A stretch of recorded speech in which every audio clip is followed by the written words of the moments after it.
গত পরশুদিন 14 দলের সঙ্গে মিটিং হয়েছে এবং মাননীয় প্রধানমন্ত্রী অনেকের সঙ্গেই মতামত নিয়েছেন। সবাই মাননীয় প্রধানমন্ত্রীকে এই দলটি নিষিদ্ধ করার জন্য, শুধু জামাত ইসলাম এবং শিবির এই দুই দলকে নিষিদ্ধ করার জন্যই পরামর্শ দিয়েছেন।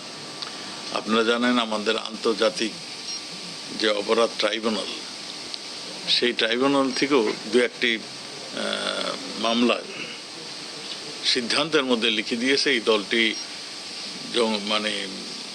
জঙ্গি দল হিসাবে একে নিষিদ্ধ করা উচিত হবে। এই ধরনেরই সিদ্ধান্ত তাদেরও ছিল। এই সবগুলি মিলিয়েই সিদ্ধান্ত হয়েছে যে এই দলটাকে নিষিদ্ধ করার জন্য। সেই প্রক্রিয়াটি চলছে এবং যে কোনো সময় প্রক্রিয়াটা শেষ হলেই ঘোষণা হবে। মাননীয় মন্ত্রী আজকে আইনমন্ত্রী মহোদয় বলেছেন যে ইনশাআল্লাহ আজকেই হবে। আপনি গতকালও বলেছেন এটি প্রক্রিয়া দিন। আমি তো এখনো বলতেছি প্রক্রিয়া দিন।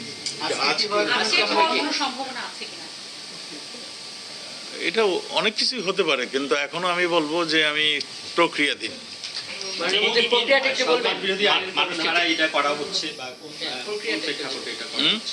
প্রেক্ষাপটে এবং কোন আইনে এটা করা হবে বা হচ্ছে ব্যাপার আপনারা পরামর্শ পেয়েছেন আইন মন্ত্রণালয়? এটা মাননীয় প্রধানমন্ত্রী সবার সঙ্গে আলাপ আলোচনার মাধ্যমে যেটা সিদ্ধান্ত নিয়েছেন, সেই সিদ্ধান্ত অনুযায়ী আইনও আছে।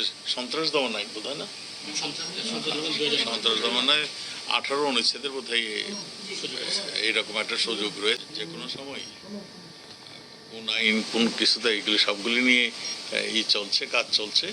যে কোনো সময় হয়তো সিদ্ধান্ত আসলেই আমরা ঘোষণা দিই।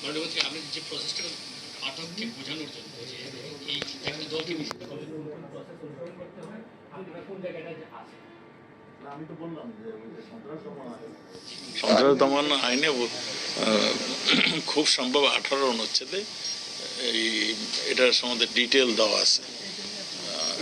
সেক্ষেত্রে কি এই সম্প্রতি যে ঘটনা ঘটছে সন্ত্রাস দমন আইনের এই ঘটনাকে আপনারা তো একটা কারণ বলবেন এবং অপরাধী চিহ্নিত করে তারপরে সেই অপরাধকে এই সম্প্রতি সময় নাকি আরো পেছনের কিছু? সব পিছনে নিয়ে সবকিছু নিয়ে এটা আসছে।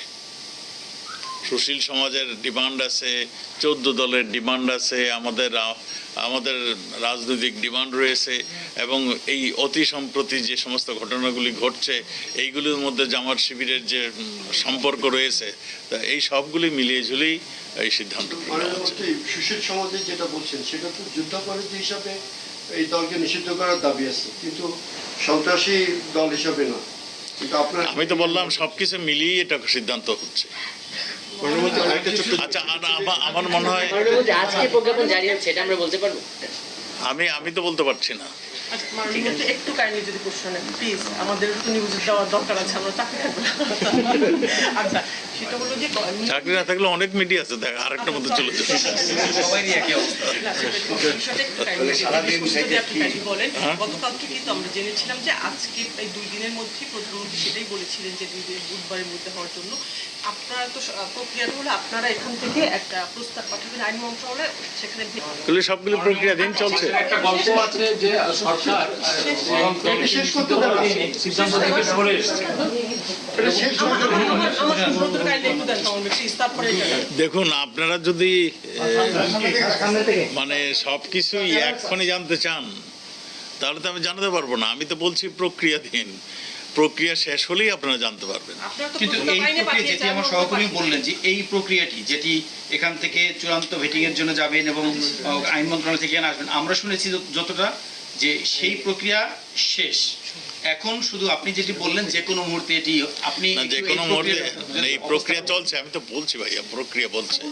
এখন আপনি ওই কোন স্টেজ কোনখানে কে সাইন করে নাই, কে সাইন করেছে, কতক্ষণ লাগছে, এত সমস্ত ডিটেল তো আমি দিতে পারবো না। প্লিজ, এত ডিটেল আমি দিতে পারবো না। এটা প্রক্রিয়াধীন আছে, যে কোনো সময় আসবে, আমরা প্রজ্ঞাপন জারি করব। সবকিছু করেছি আমি তো, সবকিছু প্রক্রিয়ার মধ্যেই তো আছে। আইন সচিবের সঙ্গে কথা বলেছি, আমি আইন মন্ত্রীর সঙ্গে কথা হয়েছে। আমি তো সবসময় প্রধানমন্ত্রীর নির্দেশনার জন্য যাই প্রধানমন্ত্রীর ওখানে, কাজেই এই বিষয়ে আলোচনা হয়েছে? অনেক বিষয় আলাপ হয়েছে, এই বিষয়ে আলোচনা এই বিষয়ে আলাপ হয়েছে, অনেক বিষয় আলাপ হয়েছে। এই বিষয়ে আর কথা না থাকলে আমার মনে হয় আমি শেষ একটা করতে প্রশ্ন করি, একটা প্রশ্ন করি প্লিজ, সেটা হলো যে এখন দেশের যে কেমন যে একটা অবস্থায় অস্বাভাবিক পরিস্থিতি আছে আইন শৃঙ্খলা, আপনারা চেষ্টা করছেন মানুষের মধ্যে স্বস্তি আনার, কিন্তু সেই সময়টাতে 3 দিন আগে যখন এই ঘোষণা আসলো যে তো জামাত শিবির নিষিদ্ধ হচ্ছে, মানুষ এখন আবার ভয় পাচ্ছে যে এইটা করে নতুন করে আবার অশান্তি দেশে হবে কিনা, সেটা আপনারা সামান্যের মতো মন্তব্য করতে পারেন।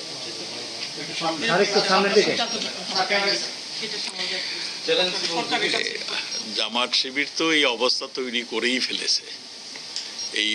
এই অবস্থা তৈরির পিছনে তাদের যথেষ্ট যোগসাজশ রয়েছে এবং মানে ছাত্রদের কোটা আন্দোলনের সব কিছু মেনে যাওয়ার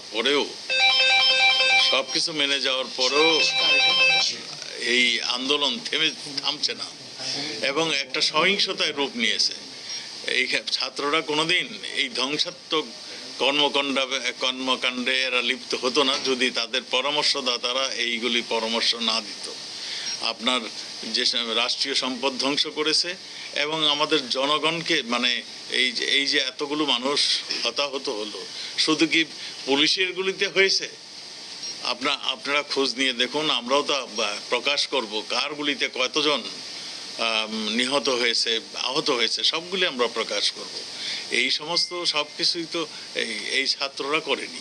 ছাত্রদের পিছনের থেকে যারা মানে সামনে রেখে পিছনে যারা করেছে সেইগুলো জামাত শিবির এবং বিএনপি এবং অন্যান্য জঙ্গি সংগঠনগুলির সঙ্গে সম্পৃক্ত হয়েছিল।